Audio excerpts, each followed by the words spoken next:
What would you like to see change in your life? And what is the biggest obstacle that you're facing now? I run a 5-week program at the Inner Knowing School for serious individuals who are ready to take the next step in their personal and professional lives. I will personally be coaching a small group of individuals, a number of practical tools and frameworks for creating an intuition practice and for self mastery. You can find more at theinnerknowingschool.com.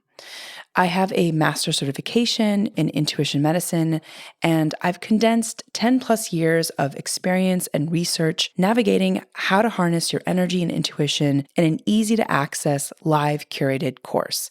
Now, as someone who's helped countless creatives, entrepreneurs, and many who are just plain stuck, open doors of possibility they never thought existed, I've seen this strategy transform people's inner states and external reality. And the best part is that you'll skyrocket your output and unlock your creative genius. I'll work with you weekly live to overcome your limiting beliefs and show you how to manage your energy instead of your time. I'll teach you how to create clarity, processes, develop your intuition based on some of the top tools and frameworks that I've developed. And you'll get access to guided meditations and visualizations not available anywhere else. This method is so effective that even if you don't have that much time, or if you think that you might not be ready, this will work for you. You can check out the link in the show notes to join the waiting list, and you can check out what past clients had to say about the program. Wishing you all many blessings ahead. I'd like to thank our sponsors, Blood Moon Box, a monthly subscription box service for period pads and tampons to help support all humans who have a cycle for that time of the month, and no need to run to a store to mix and match period supplies that don't cater to the entire ebbs and flows of your cycle. There are 2 box options based on your cycle, light and medium, and then heavy. And in addition to the period products, you'll also receive PMS herbal teas, a candle, and some other items for your time of the month. You can reserve a box by navigating to bloodmoonbox.com. And bloodmoonbox.com is on a mission to destigmatize the idea of period blood. At Blood Moon Box, they believe that it is the time to honor the enchanting magic within every person who has a cycle. So join us in embracing the magic of your cycle with Blood Moon Box. Hi, my name is Yasmin Tarehi, and this is Gateways to Awakening, where we host one-on-one conversations with leading experts in the world of consciousness, wellness, and well-being. On today's episode, I'll be speaking with Peter Diamandis. Named by Fortune as one of the world's 50 greatest leaders, Peter is the founder and executive chairman of the X-PRIZE Foundation, which leads the world in designing and operating large-scale incentive competitions. He's also the executive founder of Singularity University, a graduate-level Silicon Valley institution that counsels the world's leaders on exponentially growing technologies. I could go on and on about Peter, but we'll get into it in the show itself. So welcome to the show, Peter. A pleasure. Good to be here. So, Peter, to kick it off, what do you spend most of your time thinking about? That's a great question. First off, I've got 2 12-year-old boys, so they occupy a good part of my mind. Going into middle school, most of my time is focused on the area of adding 20 or 30 healthy years on people's lives, the area of longevity, if you want, or health span extension. I believe that it's this decade that converging exponential technologies are going to allow us to understand why we age, how to slow it, stop it, perhaps even reverse it. So there's a lot of me dedicated towards that. I went to medical school many, many years ago, never practiced, became an entrepreneur, started 26 companies along the way. And I've become enamored with the idea of helping people live longer, healthier lives. I think it's the biggest gift we can give society. I also think it's the biggest aspect that every mother wants for her kids, and that would benefit all of us as humans. And Peter, was there like a particular event that catalyzed this mission, or was it just sort of a slow burn? I mean, it's been something that's been with me all my life. When I was in medical school, I remember watching a television show on long-lived sea life that certain species of whales, bowhead whales in particular, could live 200 years, and Greenland sharks could live 500 years, and sea turtles could live potentially longer. And I was like, huh, if they can live that long, why can't we? And it's either got to be a hardware problem or a software problem, and we're going to be able to eventually fix that. And I think it's now that we're getting the tools to do just that, to understand how to extend the healthy lifespan. And I'm not talking about being in a wheelchair or drooling. I'm talking about how do you make, 100 years old and you 60 or 50 so you've got the vitality. And so that's probably half of my time. The other half of my time, Yasmin, is um, really focused on helping people level up their mindsets. Um, and what I typically say to people is, listen, if you think about the world's greatest leaders, I don't care, who you want to choose, Mahatma Gandhi, Elon Musk, Martin Luther King, Richard Branson, pick your favorite leader, tech or political. And you said, what made them such a great leader? What made them successful? Was it the money they had? Was it the technology they had? Was it their friends? Or was it maybe their mindset? And most people, the vast majority would say, yeah, it's their mindset. If you took away everything from those leaders and retained their mindset, they'd regain their success.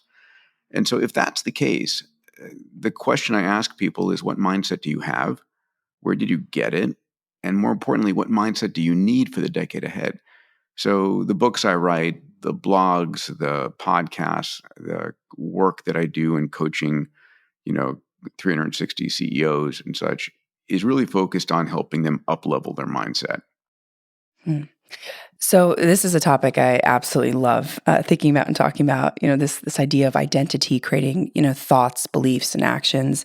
So how do you kind of give people tools to shift their mindset, especially if perhaps maybe they've had a really difficult upbringing or they have these kind of ingrained subconscious beliefs? Is it just through tools and practices, or are you also using technology to support shifts in mindset? Well, first off, what I try and do is give people an understanding of what really is going on.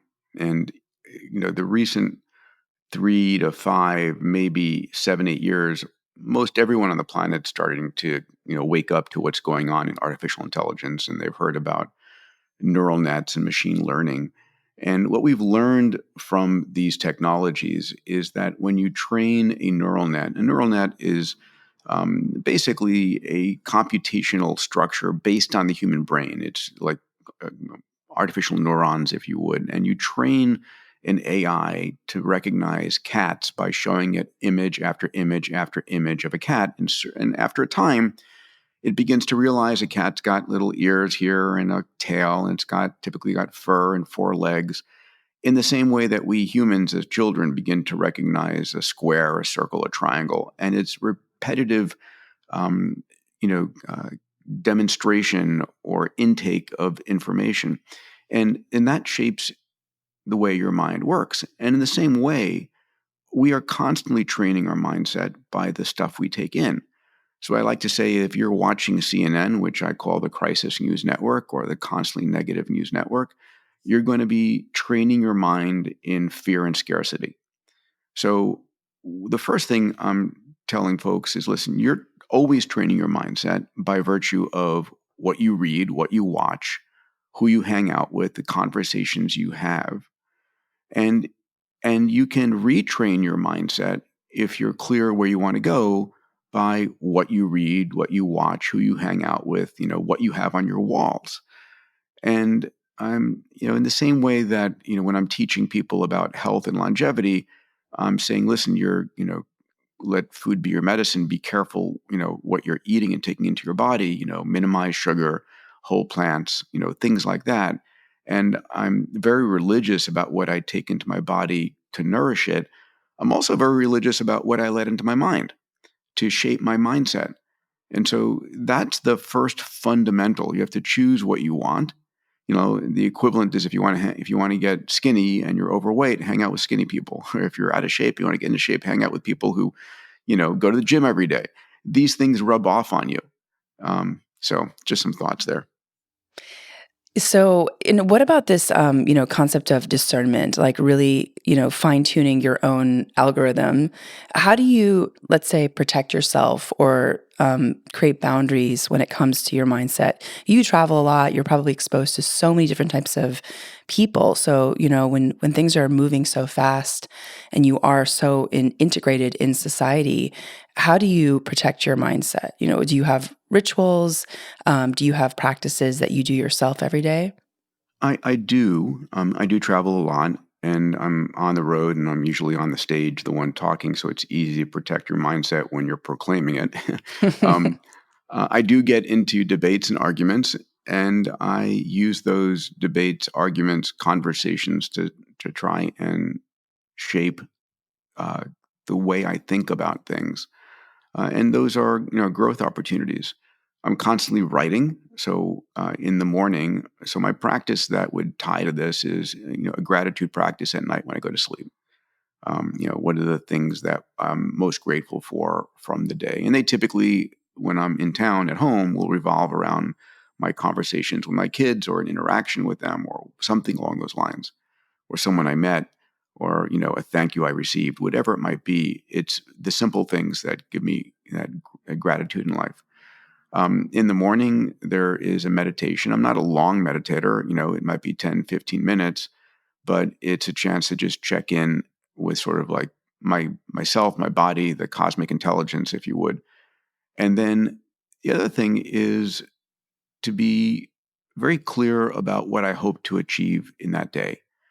You know, we can all get frustrated by having a day go by where, oh my God, I worked all day. I'm not sure what I got done. But in the morning, if you can identify, like, if I get these three things done today, it's going to be a huge win. Like if I just get out to the gym, and really give it everything for an hour, or if I write this blog, or if I, have this conversation that's going to be difficult for me to have. If you can identify, just three, solid things and then go and do them, everything above that, that's a win, and everything above there is extraordinary. There's a concept that I learned from a dear friend, Dan Sullivan, about living in the gap, which is, you know, when you look at where you are, if you compare yourself today against everything you hope for and dream for in life, all the people you might compare yourself to, there can be an infinite gap forward. You're comparing where you are today against infinity, um, rather than comparing how far you've come in the last 6 months or year. So celebrating what you've achieved and then making, a defined step every single day. I mean, these things help your mindset in an incredible fashion. Hmm. I love that you called out Dan Sullivan. The book, I think, is called The Gap and the Gain. Is that the Yes. title? Yeah. Yeah. Exactly. Okay. Exactly. And let's talk a little bit about artificial intelligence because it's such a hot topic now. Obviously, it's been around for a little bit of time, but now it's becoming a little bit more of a mainstream conversation. And so, how do you see kind of AI driving big technological advancements in the decade ahead? And where do you see humanity going? I know we spoke about that a little bit in our previous conversation, but I'm really curious. What are you paying attention to as large themes coming out of AI? So I spend a lot of time in the field, advising AI startups, investing in them, writing about them, working on a documentary around the subject as well. And, I view AI as the single greatest tool humanity will ever create. It's the ultimate interface with all other technology. We're all going to have a version of Jarvis from Iron Man, right? Remember, Iron Man is there asking Jarvis to, like, make him coffee and to fix his fusion energy device and do this. And Jarvis, in good hearted manner, is doing whatever Tony Stark needs. So we're going to have this, and this AI, we have versions of it now. I won't call out Alexa because she'll wake up and start asking me things, or Siri or whatever. But they're going to get much more intelligent, and they're going to be our interfaces to the world. Everything is going to become intelligent. every device, every surface in your home, everything around you will be interactable and intelligent in some fashion. And AI will reach and exceed human level capabilities. And then eventually we'll go from artificial general intelligence to artificial superintelligence. I don't have any question that these things will happen. Now the question is it dystopian in nature? I do know that these tools will be the key tools enabling us to extend the healthy human lifespan significantly, cure disease, extract CO2 out of the atmosphere and the oceans. I mean, all of the challenges we have, the always the key to solving them is intelligence. And when this intelligence appliance becomes a capable every place, they're going to help us solve bigger and bigger problems. The challenge is the dystopian use of that technology. And as a friend at Singularity University, Neil Jacobstein was the first one I heard say this. I'm not worried about artificial intelligence. I'm worried about human stupidity, right? And it's true. So these tools, like fire and like the knife, whatever it might be, are going to be used for good and bad purposes. And I'm not even worried about artificial superintelligence. I do believe in my heart of hearts there's probably some evidence out there, and I need to find a really strong either mathematical or logical construct that says the more intelligent systems are, the more uh, life-loving they are, the more abundance-loving they are. Because I fundamentally believe that. I can't prove that right now. And so as we get to, artificial superintelligence in 10, 20, 30 years, we'll see. But in the interim, I'm concerned about AI being used to cause havoc during the elections coming up in 2024 and in the years that follow, where malevolent actors are using this to try and wreak havoc. So that's the concern. And so how do we, meaning entrepreneurs, solve these problems? How do government policies protect their citizens against these problems? So that's really the meat of it. One of the concepts, Yasmin, is the idea of alignment, making sure that as AI is evolving, it's aligned with humanity's best interests. And so that's a really important point. Yeah. Wow. So, something that's been, interesting when it comes to talking about the evolution of AI is it's a really reflection of kind of human consciousness. Like input in, output is sort of a reflection of what's being input. So, how can we kind of protect ourselves from the advancement of AI to a point in which like we probably won't be able to defend ourselves from it, from an intelligence perspective. And then also the consciousness problem, right? Like I think Robert Otto said once, people can only give you the level of intimacy and consciousness that they have with themselves. And I think the way products are created are also similar. Like the level of consciousness associated with the product is really dependent on the consciousness of the founder. And so yeah, I'm curious about those two questions. Pick one. You know, uh, we, if we could understand what consciousness is, or even the definition of sentience per se, is it possible to have super intelligent automata that are super capable and still not conscious? I think we're going to find out. One of the questions is, can we instill morality and ethics into AIs? Is another.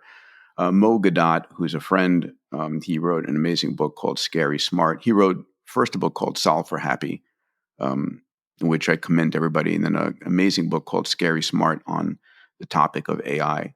And he says, listen, we are AI's parents, and we are giving rise to this new life form. And I believe that. If you think about it, like you said, everything that an AI is being trained on is really our content we've created. It's everything we've put on Twitter, on Facebook, on our corporate websites, what we've written, what we've communicated. All of that is the food upon which AI has been built. And so we are birthing this. One of the examples that Mo gives in his book, Scary Smart, is he says, listen, in the fiction of Superman, when Superman lands in Kansas, or whatever it is, and he's adopted by the Kent family, they're a loving, God-fearing, good, family, and they bring him up to be a positive superhero. Because they feed him on morals and ethics that are aligned with that. But imagine if Superman had landed in his capsule instead in the Bronx, and he's brought up by a bunch of drug lords.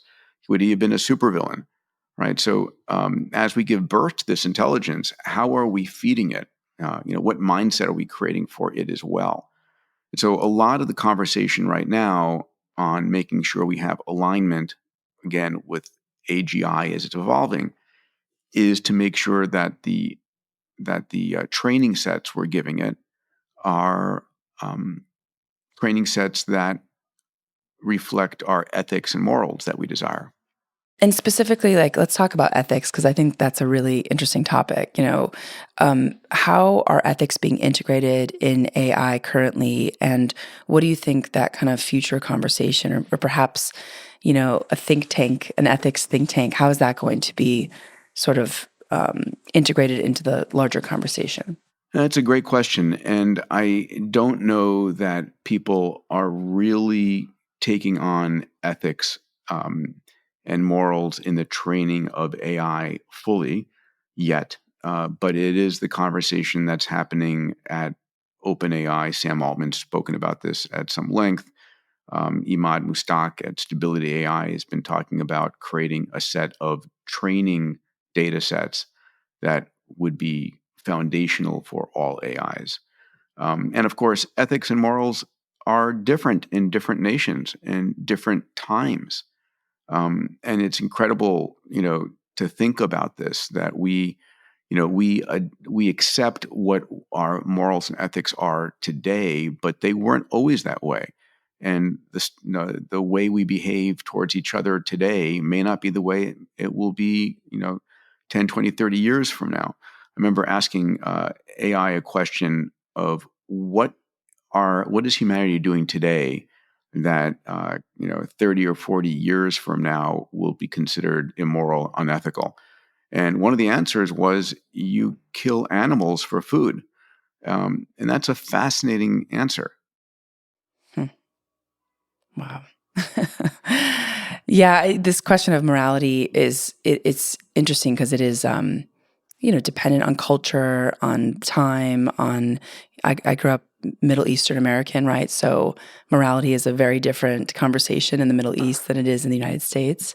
So I do think that the conversation should be more about maybe not morality, but consciousness. And again, very difficult to define, but it's sort of our evolutionary kind of movement as a species, like where we're all going, where we could create a world that's win-win and not a zero-sum game.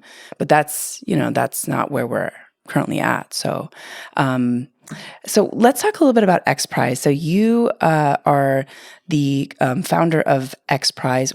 Why did you create XPRIZE? And I'm curious to know, what are you most excited about with the XPRIZE Foundation?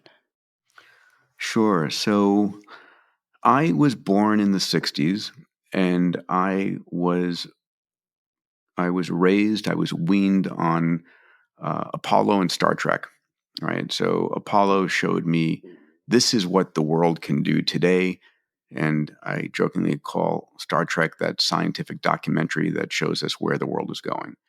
And I was hooked. I loved space, and it was everything for me. And so I, had super high expectations of how fast we would accelerate. We'd get to the moon and Mars and beyond. And I ended up going to medical school because to make my parents happy, first and foremost. And secondly, because when I looked at the statistics of becoming an astronaut, it was either you were a fighter pilot, which I wasn't going to be, or doctors had a high probability of entrance. But I never applied. But I did pursue space. Right after medical school, I had a launch company going and a satellite company going, And when I watched how slowly the space program was evolving, and really it was going backwards from where the Apollo program was, I was like, what is going on? How do we change that? And I read one day that Charles Lindbergh crossed the Atlantic in 1927, not on a whim, but to win a $25,000 prize. And as I read this story, I was like just amazed. I was like, wow, okay, here's this guy, a guy named Raymond Orteig. He's born in France under the Pyrenees Mountains. He comes to the US penniless in like 1899. After World War I, when aviation makes its debut, he begins as a hotel busboy and becomes a hotel manager, and then buys the Hotel Lafayette, Manhattan. And he decides he wants to connect his birthplace of France and his new home of New York. And so he offers out a $25,000 prize in 1919. And that $25,000 prize drove it drove 9 teams who spent about $400,000, 16 times the prize money, to win it. And Lindbergh was one of those teams. So Lindbergh goes after the 25,000. He makes it from New York to Le Bourget, wins the money, and in the heels of his, or in the footsteps of his success, all of a sudden aviation goes from this crazy idea to the birth of a new industry. And so I said, that's what I need for space. I need a space prize like that. So in the margins of The Spirit of St. Louis, the book that Lindbergh wrote, his biography, I wrote XPRIZE, where X was a variable to be replaced by the name of the sponsor. I didn't have my Nobel, my Pulitzer, my Orteig. And it was going to be a prize for the first team who could build a private spaceship, fly to 100 kilometers, land, and then fly again within 2 weeks. And it took me forever, about 5-6 years, to raise the $10 million prize. We did. That X Prize, named after the Ansari family, Anusha Ansari, who funded it. The Ansari X Prize drove $100 million in expenditures. 26 teams went after it, and it was won by Burt Rutan, funded by Paul Allen, and then Richard Branson bought the rights to create Virgin Galactic. So that was a huge success. On the heels of that success, I was able to get folks like Elon Musk and James Cameron and Larry Page from Google to join my board, and we built XPRIZE into a platform. And we've launched over $300 million in prizes.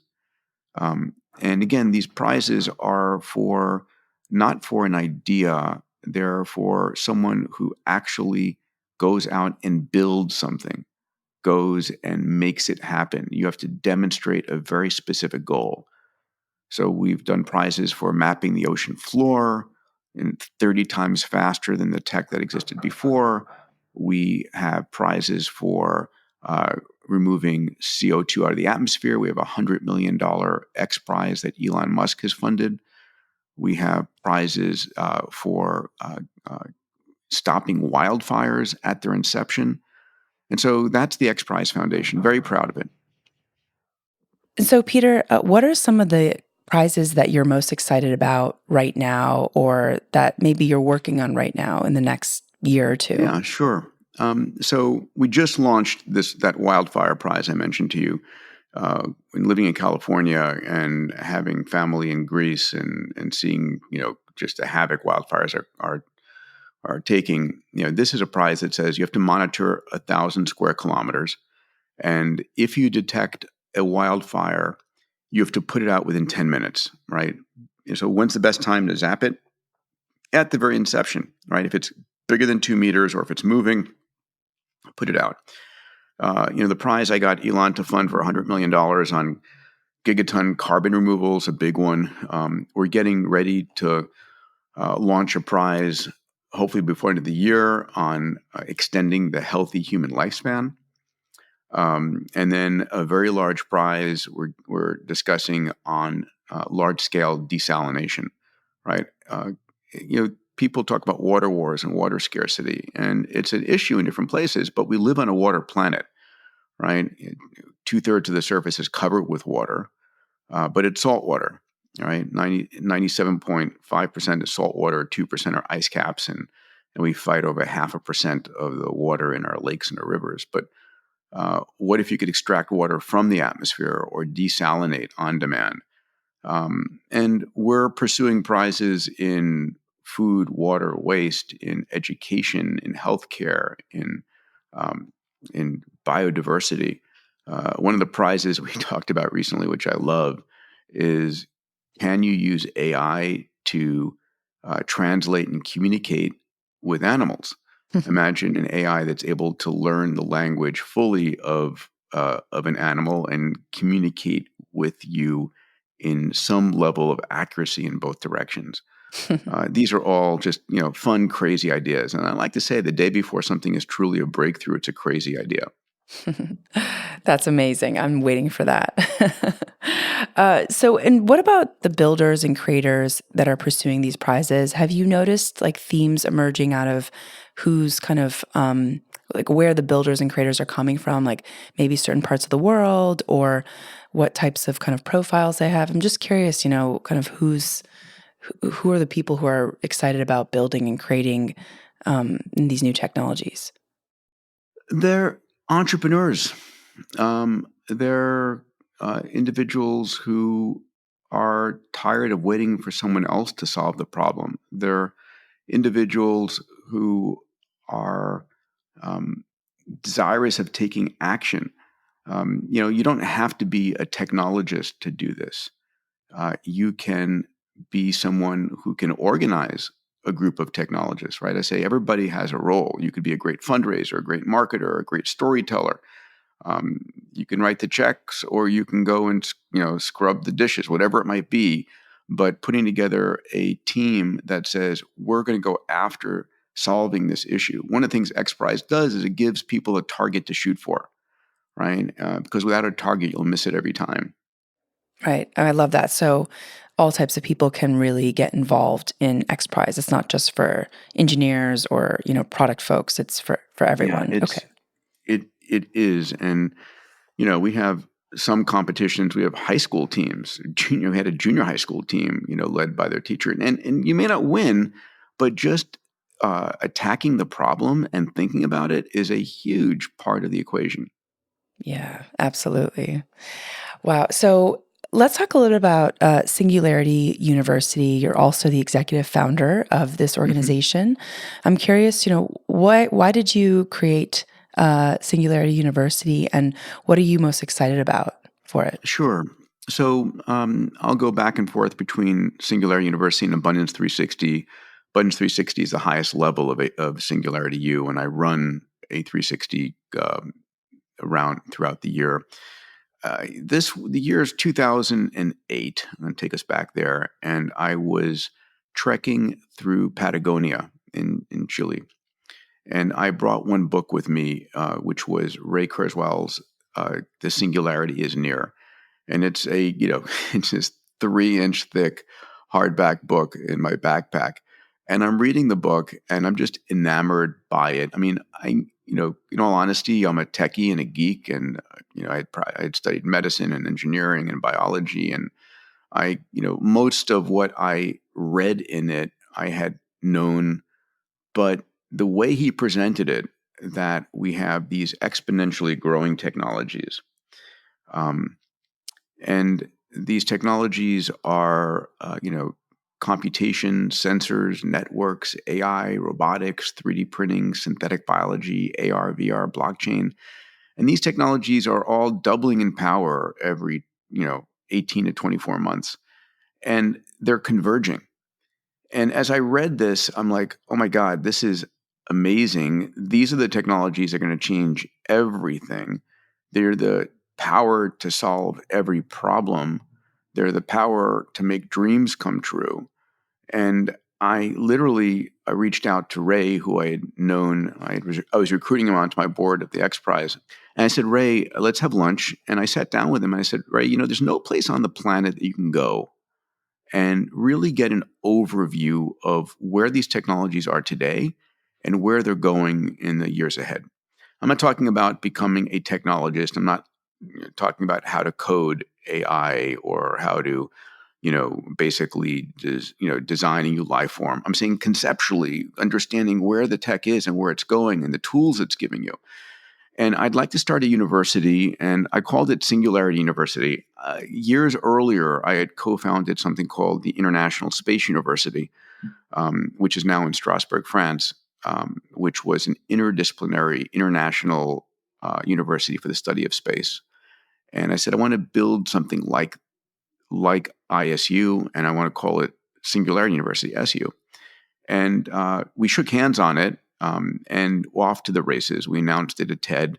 We had a founding conference in which Larry Page, then the president of Google, stood up and said, 99.99999% of the people are not focused on solving the world's biggest problems. I think we should have an institution that's focused on educating people to use technologies to solve the world's biggest problems. And SU was off to the races. We ran a graduate studies program and then executive programs and a global summit. And then 11 years ago, I kicked off something called Abundance 360, which is a year-round 25-year leadership program. So I committed to running Abundance 360 as part of Singularity for 25 years. And we're entering year 12 now. So I have a cadre of CEOs who are running, multi-million to multi-billion-dollar companies that meet with me for 5 days in LA every year, and then quarterly digitally throughout the year. And so with that, what I'm trying to do is give people an understanding of, listen, this is what happened this past year, contextualizing what's going on in all those technologies, and this is where things are going. And you have to pay attention. And this is how you 10x your company or how you solve the problem you want solved. So that's the mindset. So Abundance 360 and Singularity is all about mindset and use of tech to solve problems, to go after moonshots. What about some of the companies that are a part of that circle? What type of founders or companies are you kind of most excited about, and why? Yeah, it's a great question. I love entrepreneurs. I think it's one of the highest art forms. And, I like to say the world's biggest problems are the world's biggest business opportunities. You want to become a billionaire, help a billion people. And that's the mindset of an entrepreneur. Every time you see a problem, instead of complaining or bitching about it, say, okay, how do I solve it? And how do I turn that into a new business model, whatever the case might be? That mindset of solution-oriented is what creates a better world for all of us. It's what creates this abundance mindset. So the entrepreneurs for Abundance 360 and Singularity are people who are driven by a passion, a purpose. So everybody who's part of Abundance 360, there are two prerequisites or two first steps for them. The first is we help them create what I call a massive transformative purpose, or an MTP. And I have a formulation of how people do it. And my MTP, my massive transformative purpose, is to inspire and guide entrepreneurs to create a hopeful, compelling, and abundant future for humanity. So I say that every day, 2, 3, 4 times a day. It's the filter that allows me to decide what I do and what I don't do. So I love inspiring and guiding entrepreneurs towards what end? Towards the end of helping them create a hopeful, compelling, and abundant future. Are the things they're doing going to uplift humanity? And with that MTP in place, the next thing we work with our members is to create a moonshot. Where are they going to go 10 times bigger when the rest of the world is trying to go 10% bigger, right? It's 100 times bigger impact. It's usually not 100 times more difficult. Wow. Okay. So this is the part where, I remember when we spoke at this conference that we met at, we actually did an exercise with the MTP. And I found it to be very revelatory for so many reasons, because I think, it's almost like your umbrella mission and purpose. And I love that you mentioned that you sort of remind yourself of it throughout the day, right? Yes. Because that piece, I think, is so important. So how do you do that? Do you just put it on your phone, or at this point, is it just kind of automatic that you've? It's automatic. It's I will end my shower with it every morning. So that's part of a routine for me. It's the filter by which I chose for us to have this conversation. It's supporting you and reaching those listening is in line with my MTP. So yes, I will do that. Um, and for me, an MTP is driven by emotion. We are emotional beings as humans.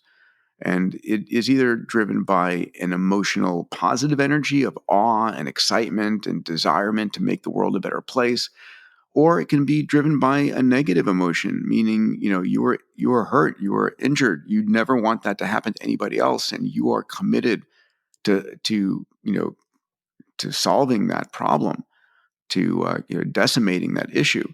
And those are powerful energies, and an MTP gives voice to it. It should be clear who you're serving. I'm serving entrepreneurs. It should be clear what the action verbs are. I love inspiring and guiding, and what the end goal is. And it should be something that you remember, and hopefully those around you remember sufficiently. Right? It shouldn't be some long, drawn out, mission statement. And you can have an MTP. It can change over time. My MTP in my 20s and 30s was around space. And then it was around solving grand challenges. And now it's around, I usually have an MTP that will last me a decade or two. And that's fine. You can have an MTP for yourself, for your family, for your company, for your country. Wow. That's such a powerful reminder. Thank you so much, Peter. And you mentioned also that sometimes, when you do the work around moonshot, that if the goal is 10 times bigger, it doesn't mean that it's 10 times harder. Can you say more about that? Sure.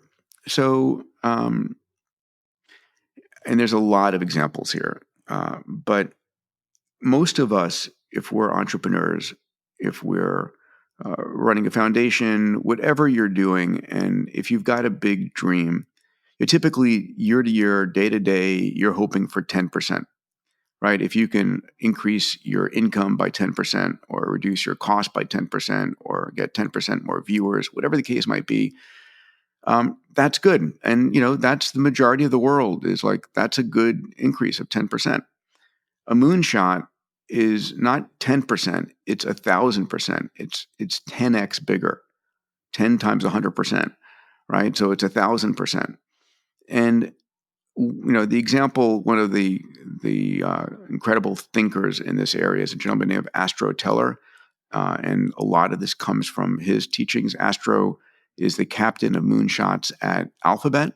He runs the organization called X, previously called Google X. And the example he gives is, listen, if you have a car that you've built and it's getting 50 miles per gallon, and you want it to get 55 miles per gallon, you can get there by working harder.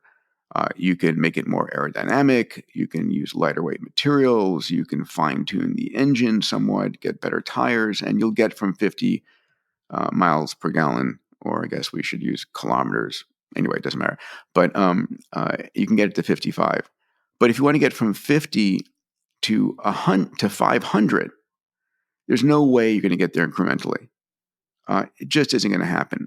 You need to start with a clean sheet of paper.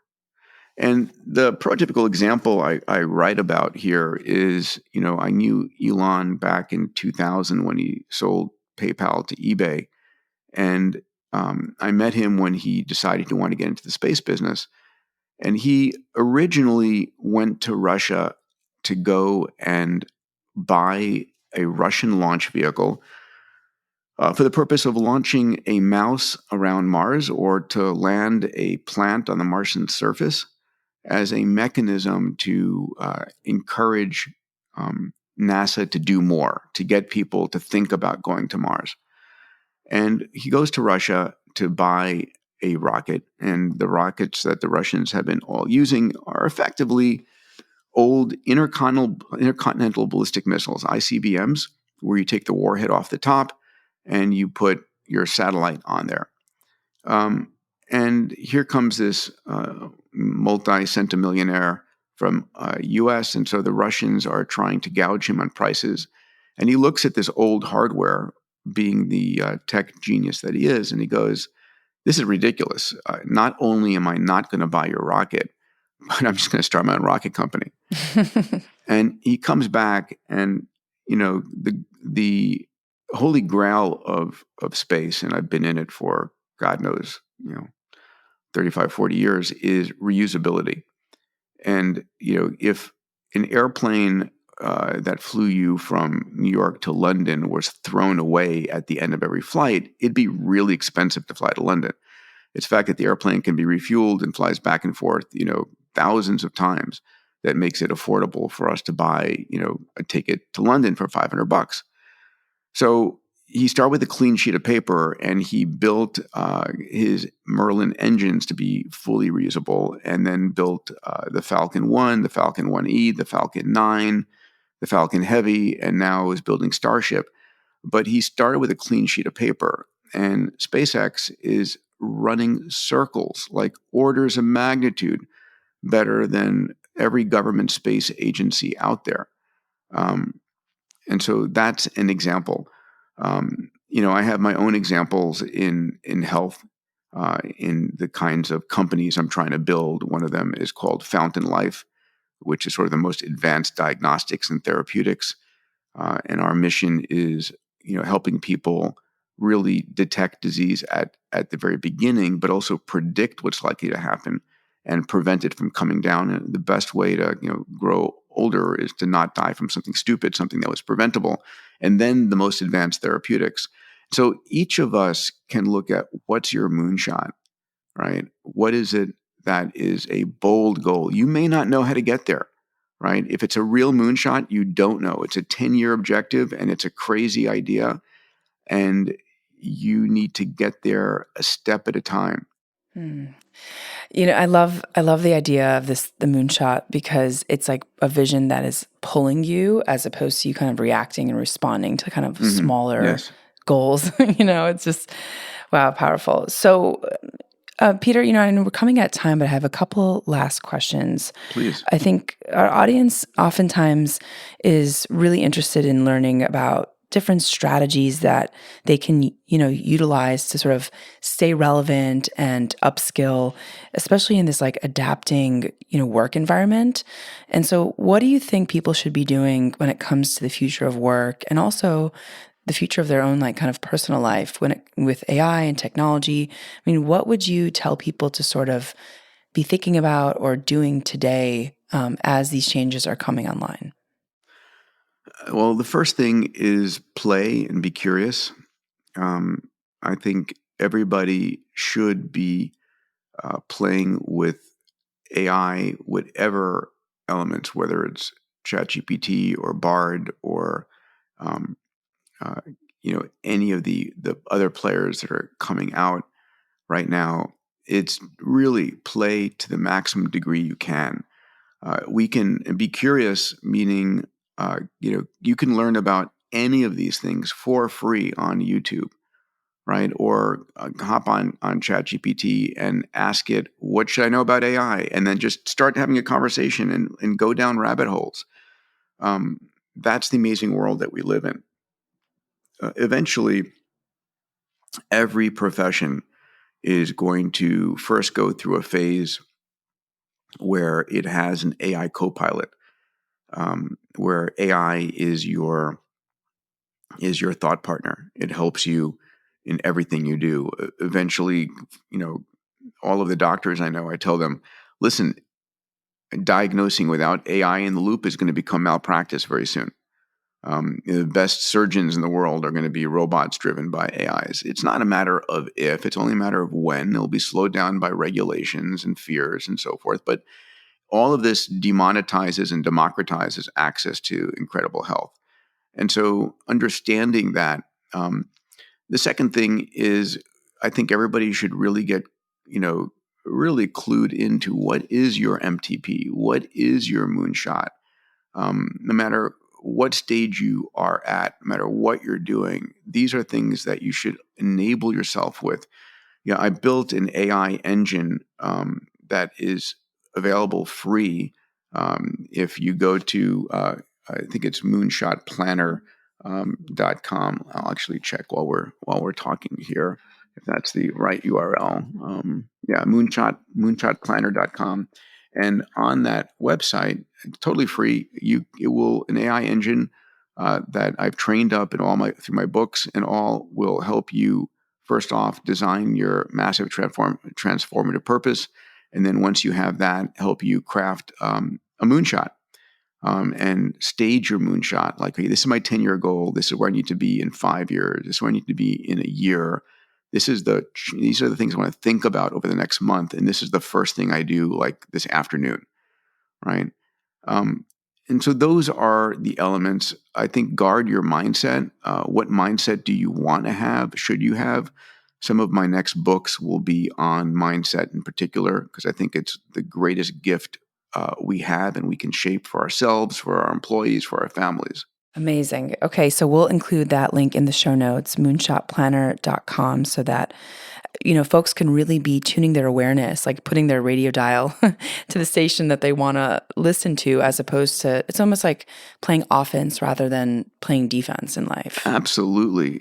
Guard what's let into your mind the same way if you're someone who believes in a healthy diet, you guard what you eat. It's truly that. It's like I'll never forget when I was my first university, International Space University. I was in Boston, where we had our offices. It was above a bagel shop in Kendall Square, and my co-founder Todd Hawley put over his desk Murphy's Law that said, if anything can go wrong, it will. And I had the desk, we had our desks opposite each other, and I'm staring at this thing every day. And I said, take that down. He goes, no. And I was really getting pissed at it. So it's like so negative, take it down. And so one day I walk in, I made my own poster, and it said, if anything can go wrong, fix it, to hell with Murphy. And I wrote Peter's Law on top of it. And if you Google Peter's Laws, you'll see 32 of them. There are lots of posters of them out there. When given a choice, take both. Start at the top and work your way up. Do it by the book, but be the author. No simply means begin one level higher, and it goes on from there. And these are the things I've learned in life that have been my truisms and have guided me. Wow. Where can we find these laws, Peter? Just if you go to diamandis.com, there's a lot of assets there. You can find Peter's Laws on my website. If you go to diamandis.com/longevity, I just published a free book you can download there, and it's all of my longevity practices. So, I've read hundreds of books. I've started multiple companies in this, but it's like I've tried to reduce it to something that you can read in an hour, that it's prescriptive on diet, do this, on exercise, on sleep. Like, there's no diet that's right for everybody, but there are a few fundamentals that are absolute for everybody. So anyway, lots of assets there. And then I put out 2 blogs a week, one on longevity and one on mindset and exponential technologies. So again, diamandis.com is your go-to on that.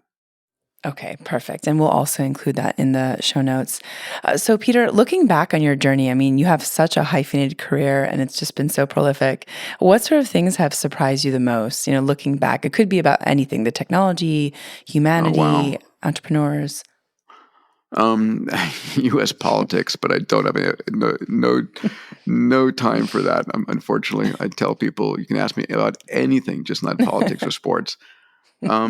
I think in some ways how we keep on surprising ourselves on the speed of technology, and then in some ways how slow it's been here in a few places, and then how fast it's been in others. I think the negative mindset that people have keeps surprising me. It's like people are just concerned about the world they're living in, and should I bring children to this world? And I'm like, oh my God, what world are you looking at? It's like, this is a world filled with miracles. You have a piece of technology in your hand that, in parts of Africa and Asia, you can buy for $50 that has the world's information, access to AI, entertainment, two-way video conferencing for free. A world where we're increasing the amount of solar, now fusion is coming online. A world where child mortality has gone from 50% or 45% child mortality 50 years ago down to under 5% today. Where we're able to grow protein and have vertical farms. I truly believe there is no problem we cannot solve, and that we're heading towards an incredible world of abundance. And I want people to see that world. Yes, there are lots of problems we have to fix. 100%. Is it perfect? No. Do I have things that bother me, concern me? 100%. But do I have great hope? Absolutely. And Peter, what's kind of your call to action for folks listening? What's your main takeaway? You mentioned a lot of it in the show itself, but if you could leave us with one or two things to just remember to do today, what would it be? I think it is guard your mindset. The mindset I focus on is a gratitude mindset, a purpose-driven mindset, an abundance mindset. There's nothing truly scarce. We are living in a world where we're creating abundance in every area. And guard your mindset. Careful who you hang out with, what you listen to, what you read, and when you choose carefully, and then go for something big. Right? It's my call to action. Find a problem you're passionate about and solve it. Get a team, go after it. I like to joke, we don't need another photo sharing app in the world. Go build something that's going to make the world a better place, because you can. More than any time ever in human history, a single individual can make a dent in the universe. On that note, thank you so much, Peter. This was so inspiring. I know that we're going to get a lot of calls for this show. And are there any resources that you can point folks to in order to learn more about you and your work? I know you mentioned a couple of the websites, but if you could give us the couple of them. I'm at Peter Diamandis on Twitter. I tweet a lot on everything I'm seeing and doing. Also the same at Instagram. I put out 2 blogs a week. If you go to diamandis.com, you'll get pinged to sign up for the blog. And my podcast is called Moonshots, and I'm interviewing people who are changing the world. And it's really a podcast to inspire people to follow in their footsteps, because you can, and I think most people should. Okay, and it's called Moonshot, so you can find it on Apple, yes. Spot. Yeah, you can find it all over the place. Moonshots, yes. Okay, perfect. Amazing. Thank you so much for your time, Peter. This was amazing, and I just really applaud you for everything you've done to contribute to humanity. It's really, really inspiring. My pleasure. Thank you for reaching out, and look forward to seeing you soon. Likewise, Peter. And for our audience, thanks for joining and for listening. In this episode, we learned about AI and the future of humanity with Peter Diamandis. And you can tune in to Gateways to Awakening, where we host one-on-one conversations with leading experts in consciousness, well-being, and wellness. Thanks again,